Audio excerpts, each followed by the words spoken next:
ಆಜಿ ಮಸಾಲ. ಎಂತ ಅಡಿಗೆಯ ರುಚಿಯಾಗೋ ರಹಸ್ಯವು 20 ರೂಪಾಯಿ. ತಿದ್ದುಪಡಿ ತರಲೆ ಬೌದ್ಧರು ಧ್ಯಾನ ಬೇಕಾ ಅನ್ನೋ ಚರ್ಚೆಗಳು ಪ್ರಾರಂಭ ಆಗಿದೆ. ಕಾರಣ ಕುವೆಂಪು ಅವರು ರಚನೆ ಮಾಡಿರುವ ನಾಡಗೀತೆಯಲ್ಲೇ ಬೌದ್ಧರು ಧ್ಯಾನ ಅನ್ನೋ ಪದ ಮೊದಲೇ ಇತ್ತು ಮೂಲವಾಗಿ. ಬಟ್ ಅದನ್ನು ಕಾಲಾನಂತರದಲ್ಲಿ ಮಿಸ್ ಆಗಿದೆ. ಅದನ್ನು ಮತ್ತೆ ಸೇರ್ಪಡೆ ಮಾಡೋದ್ರಲ್ಲಿ ತಪ್ಪಿಲ್ಲ. ಬೌದ್ಧ ಧರ್ಮ ಕೂಡ ನಮ್ಮ ನಾಡಿಗೆ ಕೊಟ್ಟಿರುವ ಕೊಡುಗೆ ಅಪಾರ. ಹಾಗಾಗಿ ಬೌದ್ಧ ಧರ್ಮಕ್ಕೂ ಕೂಡ ನ್ಯಾಯ ಸಿಗಬೇಕು, ಸೇರ್ಪಡೆ ಮಾಡಿ ಅನ್ನುವಂಥ ವಾದಗಳು ಪ್ರಾರಂಭ ಆಗಿದೆ. ಈ ವಿಚಾರಕ್ಕೆ ಸಂಬಂಧಪಟ್ಟಂತೆ ನಾವು ಚರ್ಚೆ ಮಾಡ್ತಾ ಇದ್ವಿ.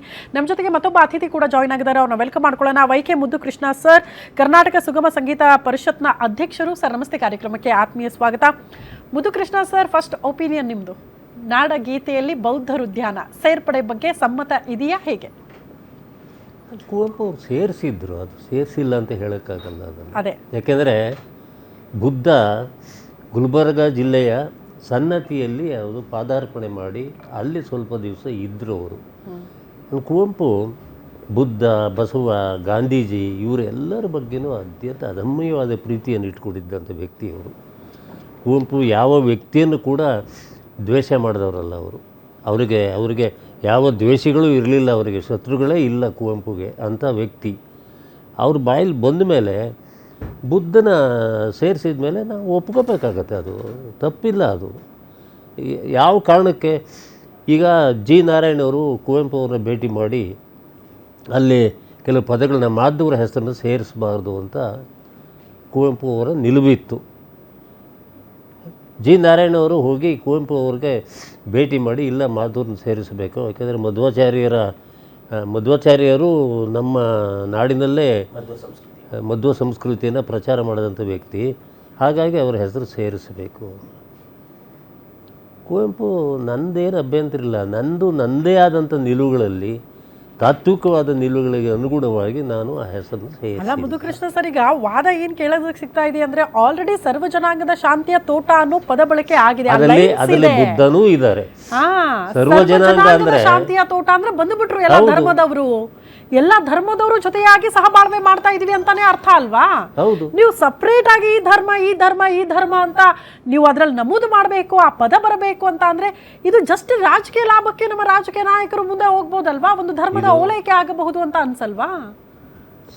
2000 ನಾನು ಸುಮ್ಮನೆ ಒಂದು ಎಕ್ಸಾಂಪಲ್ ಕೊಡ್ತಾ ಇದ್ದೆ ಸರ್. ಹಾಗಾದ್ರೆ ನಮ್ಮ ರಾಜ್ಯದ ಬಹುತೇಕ ನದಿಗಳ ಹೆಸರು ಅದನ್ನ ಸೇರ್ಪಡೆ ಮಾಡಿ, ಸಪ್ತ ಋಷಿಗಳ ಹೆಸರನ್ನ ಸೇರ್ಪಡೆ ಮಾಡಿ, ನಾಳೆ ಇನ್ನೊಬ್ರು ಅಪೀಲ್ ಹೋಗ್ಬೋದು ಸರ್, ಕೇಳಬಹುದು. ಸರ್ವ ಜನಾಂಗ ಅಂದ್ರೆ ಅವೆಲ್ಲ ಸೇರುತ್ತಲ್ಲಮ್ಮ. ಮತ್ತೀಗ ಬೌದ್ಧ ಧರ್ಮ ಅಂತ ಪರ್ಟಿಕ್ಯುಲರ್ ಯಾಕೆ ಬೇಕು, ಯಾಕೆ ಸೇರ್ಪಡೆ ಆಗಬೇಕು? ಇರೋದನ್ನ ಹಂಗೆ ಬಿಟ್ಬಿಡಿ. ಅದನ್ನು ನಾನು ಹೇಳ್ತಾ ಇರೋದು, ಏನು ಬೇಕಾಗಿಲ್ಲ ಅದು. ಬೌದ್ಧ ಧರ್ಮ ಬೇಕಾಗಿಲ್ಲ ಅದು. ಯಾಕೆಂದರೆ ಜೈನ, ಬುದ್ಧ, ಜೈನ ಇವೆಲ್ಲವೂ ಕೂಡ, ಬಸವ, ಎಲ್ಲ ಧರ್ಮಗಳಿಗೆ ಒಬ್ಬೊಬ್ಬರು ಸಂಸ್ಥಾಪಕರು ಇರ್ತಾರೆ. ಸೊ ಹಾಗಾಗಿ ಅದನ್ನು ಸೇರಿಸಲೇಬೇಕು ಅಂತೆಲ್ಲ. ಸರ್ವ ಜನಾಂಗ ಅಂದರೆ ಅವೆಲ್ಲವೂ ಸೇರಿಕೊಳ್ಳೋದು. ನಿಮ್ಮ ಒಪಿನಿಯನ್ ಏನು ಸರ್? ಈಗ ಒಂದು ಕಮಿಟಿ ರಚನೆ ಮಾಡ್ತಾರೆ, ಕಮಿಟಿಯವರು ಒಂದು ವರದಿ ಕೊಡ್ತಾರೆ ಸೇರಿಸಲೇಬೇಕು ಅಂತ. ಇಫ್ ಸಪೋಸ್ ಈಗ ಸರ್ಕಾರ ಮುಂದಿನ ದಿನ ಕಮಿಟಿನೇ ಶಿಫಾರಸ್ ಮಾಡಿದೆಯಲ್ಲ ಸೇರ್ಪಡೆ ಮಾಡೋಣ ಬಿಡಿ ಅಂತ ಮುಂದೆ ಹೋದರೆ, ಇದು ಜಸ್ಟ್ ರಾಜಕೀಯ ಲಾಭನ? ಮುಂಬರುವ ಚುನಾವಣೆಯ ದೃಷ್ಟಿಯಿಂದ ಆ ಧರ್ಮ ಜೊತೆಗೆ ನಿಲ್ಲಬೇಕು, ಅತಿ ಹೆಚ್ಚಿನ ಆ ಧರ್ಮದವ್ರು ನಮ್ಮಲ್ಲಿ ನೆಲೆಗೊಂಡಿರೋದ್ರಿಂದ ಅವ್ರು ನಮ್ಮ ಜೊತೆಗೆ ನಿಲ್ಲಬೇಕು ಅನ್ನೋ ಕಾರಣ ಇಟ್ಕೊಂಡು ಸೇರ್ಪಡೆಗೆ ಮುಂದಾಗ್ತಾರಾ? ಅಥವಾ ಇಲ್ಲ, ಆ ಧರ್ಮಕ್ಕೊಂದು ನ್ಯಾಯ ಸಿಗಲಿ, ಸೇರ್ಪಡೆ ಆದರೆ ತಪ್ಪೇನು, ಇರಲಿ ಬಿಡಿ ಅನ್ನೋ ರೀತಿಯಲ್ಲಿ ಮನಸ್ಥಿತಿಯಲ್ಲಿ ನಮ್ಮ ರಾಜಕೀಯ ನಾಯಕರು ಇರ್ತಾರಾ? ಹೆಂಗೆ ಇದನ್ನ ನೋಡ್ತಿದ್ದೀರಿ ಸರ್? ನೋಡಿ, ಬಹಳ ಯೋಚನೆ ಮಾಡ್ತಾ ಹೋದರೆ ಈ ರಾಜಕಾರಣದ ಒಂದು ಪ್ರಸಂಗಗಳು ಇಲ್ಲಿ ನುಸುಳ್ತಾ ಇದ್ದಾವೆ. ಅದು ತಪ್ಪಾಗುತ್ತೆ. ಇದರಲ್ಲೆಲ್ಲ ರಾಜಕೀಯ ಬೆರೆಸಬಾರ್ದು, ಇದರಲ್ಲಿ ರಾಜಕೀಯ ಇರಬಾರ್ದು. ಅದೇನಾಗುತ್ತೆ, ಇವರು ರಾಜಕೀಯ ಬೆರೆಸಿದ ತಕ್ಷಣವೇ ಅದರ ಮೂಲ ಏನು ರಚನೆ ಮಾಡಿದ್ರು ಕುವೆಂಪು ಅವರ ಒಂದು ಆಶಯಕ್ಕೆ ಧಕ್ಕೆ ಆಗ್ತದೆ. ಯಾತಕ್ಕೋಸ್ಕರ ರಾಜಕೀಯ ಬೆರೆಸಬೇಕು ಅಂತ ಗೊತ್ತಾಗ್ತಿಲ್ಲ. ಇದು ಈ ನಾಡಗೀತೆಯನ್ನು ನಾಡಗೀತೆಯಾಗಿ ಪರಿಗಣಿಸಬೇಕಾದರೆ ದೊಡ್ಡ ಒಂದು ಗೊಂದಲ ಆಯಿತು. ಅವಾಗ ಜಿ ನಾರಾಯಣವರು ಇದ್ದರು, GS ಶಿವರುದ್ರಪ್ಪನವರು ಇದ್ದರು, ದೊಡ್ಡರಂಗೇಗೌಡರಿದ್ದರು, ಕವಿ ಸಿದ್ಧಲಿಂಗಯ್ಯ ಇದ್ದರು. ನನ್ನ ಅಧ್ಯಕ್ಷತೆಯಲ್ಲಿ ಇಂಥ ಮಹನೀಯರ ಸಮಿತಿಯನ್ನು ಕೂಡ ಸರ್ಕಾರ ರಚನೆ ಮಾಡಿತ್ತು ಕುವೆಂಪುದು ಶತಮಾನೋತ್ಸವ ಆಗೋಂಥ ಸಂದರ್ಭದಲ್ಲಿ. ಹಾಗಾಗಿ ಇದಕ್ಕೆ ರಾಜಕೀಯ ಬೆರೆಸ್ತಕ್ಕಂಥ ಅವಶ್ಯಕತೆ ಇಲ್ಲ. ಓಕೆ, ಬಾಲಕೃಷ್ಣ ಇದಾವೆ ಸರ್, ಸರ್ ಹೇಳ್ತಿದ್ದಾರೆ ರಾಜಕೀಯ ಬೇಳೆ ಬೇಯಿಸ್ಕೊಳ್ಳೋದು ಬೇಡ, ಇದರಲ್ಲಿ ಸೇರಿಸೋ ಅವಶ್ಯಕತೆನೂ ಇಲ್ಲ, ಸೇರಿಸಲೇಬೇಕು ಅಂತ ಯಾರು ಕೂಡ ಧರ್ಮದವ್ರು ಬಂದು ಒತ್ತಡನೂ ಹಾಕಿಲ್ಲ, ಪರಿಸ್ಥಿತಿ ಸನ್ನಿವೇಶಗಳು ಹಂಗಿಲ್ಲ. ಆದರೂ ಕೂಡ ಯಾಕೆ ಸರ್ಕಾರದ ಮುಂದೆ ಒಂದು ವರದಿ, ಯಾಕೆ ಕಮಿಟಿ ರಚನೆ ಇದೇ ವಿಚಾರಕ್ಕೆ ಸಂಬಂಧಪಟ್ಟಂತೆ ಅಂತ? ನಾನು ಆರಂಭದಲ್ಲೇ ಹೇಳಿದೆ, ಯಾವುದೇ ತಿದ್ದುಪಡಿಗಳು, ಯಾವುದೇ ಪರಿಷ್ಕರಣೆಗೊಳಿಸ್ತಕ್ಕಂಥದ್ದು ಇದು ಸರ್ಕಾರ, ಯಾವುದೇ ಸರ್ಕಾರಗಳಾಗಿರ್ಬೋದು, ಇದು ಒಂದು ಪ್ರಕ್ರಿಯೆ. ಇವತ್ತು BJP ಹಿಂದೆ ಒಂದು ನೆನಪು ಮಾಡ್ಲಿಕ್ಕೆ ಬಯಸ್ತೇನೆ ಮೇಡಮ್, 2011-12ರಲ್ಲಿ ಯಾವ ಸರ್ಕಾರ ಇತ್ತು? ಪರಿಷ್ಕರಣೆಗೆ ಯಾಕೆ BJP ನೇಮಕ ಮಾಡ್ತು? ಅಥವಾ ಕೇಂದ್ರ ಸರ್ಕಾರ ಏನು ನಮ್ಮ ಕೆಲವೊಂದು ಕಾನೂನುಗಳನ್ನು, ಈಗ CPC, CRPC, ಎವಿಡೆನ್ಸ್ ಆ್ಯಕ್ಟು ಕಾಲಕ್ಕೆ ಯಾಕೆ ಅಲ್ಲಿ ಬದಲಾವಣೆ ತಿದ್ದುಪಡಿ ಮಾಡ್ತು ಸೆಂಟ್ರಲಲ್ಲಿ? ಅಂದರೆ ಮೇಡಮ್, ಕಾಲಕ್ಕೆ ಪರಿಷ್ಕೃತಗೊಳ್ಳಂಥ ಇದು ಸರ್ವೇ ಸಾಮಾನ್ಯ. ಉದಾಹರಣೆಗೆ ಇದನ್ನು ರಚಿಸುವಾಗ ಏನು ಕುವೆಂಪು ಅವರಿಗೂ ಕೂಡ ಅವರೇ ಹೇಳ್ಕೊಂಡಿದ್ದಾರೆ, ಏನಂತ, ಅವರೂ ಕೂಡ ಕೆಲವೊಂದನ್ನು ಪರಿಷ್ಕರಣೆ ಮಾಡಿದ್ದಾರೆ, ಅದರಲ್ಲಿ ಬದಲಾವಣೆಗಳು ಮಾಡಿ ಅಂತಿಮವಾಗಿ ಪ್ರಕಟಗೊಳಿಸಿರ್ತಕ್ಕಂಥದ್ದು. ಇದನ್ನು ಸ್ವತಃ ಕುವೆಂಪುರವರೇ ತಮ್ಮ ಭಾಷಣದಲ್ಲಿ ಹೇಳಿದ್ದಾರೆ. ಸೊ ಪರಿಷ್ಕರಣೆ ನಡೀತದೆ. ಈ ಪರಿಷ್ಕರಣೆ ಏನಂತ ಹೇಳಿದ್ರೆ, ಕರ್ನಾಟಕ ಸರ್ಕಾರ ನಾವು ಏಕಾಏಕಿ ಯಾವುದೋ, ಈಗ ಬೌದ್ಧರ ಉದ್ಯಾನ ಅಂತ ಹೇಳಿದ್ರು, ಈಗ ಕೆಲವರು ಹೇಳ್ತಾರೆ ಒಬ್ಬೊಬ್ಬರು ಒಂದೊಂದು ನದಿಗಳ ಹೆಸರು ಸೇರಿಸ್ಬೇಕು ಅಂತ. ಸೇರಿಸಿದ್ರೇನು ತಪ್ಪಿಲ್ಲ.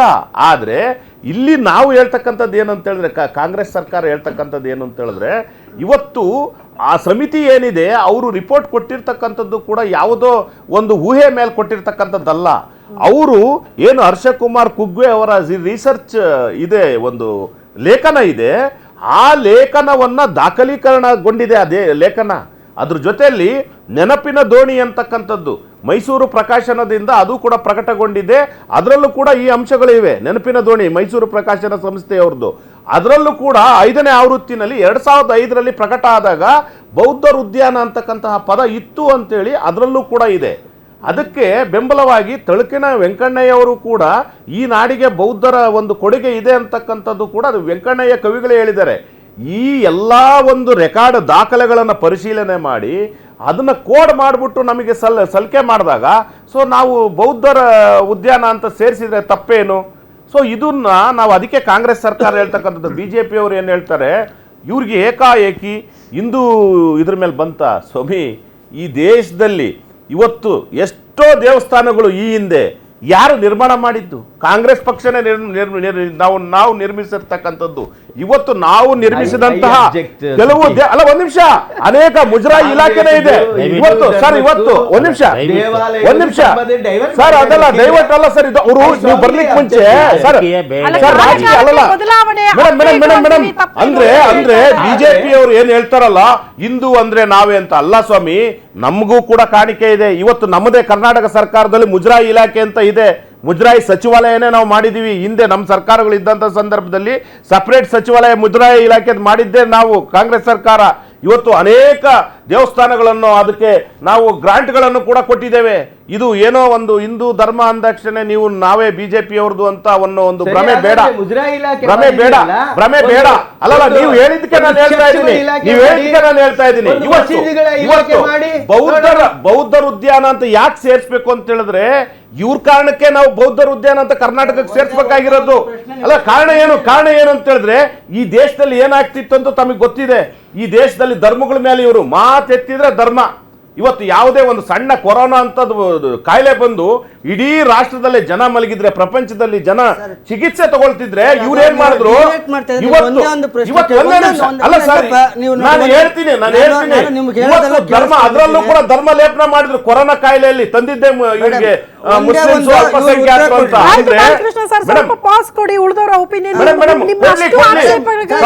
ತಪ್ಪಿಲ್ಲ. ಹಾಗಾಗಿ ಇವರು ಏನು ಹುಟ್ಟಿಸ್ತಾ ಇದಾರಲ್ಲ, ಇಲ್ಲಿ ಶಾಂತಿಯನ್ನು ಕದಡ್ತಾ ಇದಾರಲ್ಲ ಧರ್ಮಗಳ ಹೆಸರಿನಲ್ಲಿ, ಆ ಶಾಂತಿ ಕದಡನ್ನ ತಳೆಯೋದಕ್ಕೋಸ್ಕರ ಈ ಬೌದ್ಧರ ಉದ್ಯಾನ ಅಂತಕ್ಕಂಥ ಒಂದು ಪದ ಬೇಕು ಅಂತ ನಾವು ಹೇಳ್ತಾ ಇದ್ದೀವಿ. Sir, 1 minute sir. ಇವರು ಹೇಳಿದ್ರು